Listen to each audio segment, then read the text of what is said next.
রাউজানে বিএনপির দুই গ্রুপের সংঘর্ষে গুলিবিদ্ধ অনেকে। চট্টগ্রামের রাউজানে বিএনপির দুই গ্রুপের সংঘর্ষে 7 থেকে 10 জন গুলিবিদ্ধ হওয়ার খবর পাওয়া গেছে। এ ঘটনায় আহত হয়েছেন অন্তত 20 থেকে 25 জন। গতকাল 14 নভেম্বর রাত 10টার দিকে রাউজান উপজেলার নোয়াপাড়া ইউনিয়নের নিরামিষপাড়া এলাকায় এই গোলাগুলির ঘটনা ঘটে। স্থানীয় এক সূত্রে জানা গেছে, যারা গুলিবিদ্ধ হয়েছে তাদের মধ্যে বেশিরভাগই সাধারণ মানুষ। গুলিবিদ্ধরা রাউজানের একটি বেসরকারি হাসপাতালে চিকিৎসা নিচ্ছেন।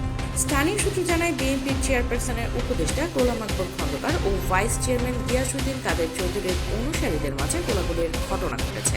আওয়ামী লীগ সরকার পতনের পর এই দুই গ্রুপের মধ্যে অন্তত 4 বার সংঘর্ষের ঘটনা ঘটেছে। এই বিষয়ে চট্টগ্রাম জেলা পুলিশের অতিরিক্ত পুলিশ সুপার সিরাজুল ইসলাম জানান, গুলিবিদ্ধদের উদ্ধার করে চিকিৎসার জন্য চট্টগ্রাম মেডিকেল কলেজ হাসপাতালে পাঠানো হয়েছে। ঘটনায় জড়িতদের আইনের আওতায় আনতে বিশেষ অভিযান পরিচালনা করা হচ্ছে। খুব দ্রুতই আসামিদের আইনের আওতায় আনা হবে।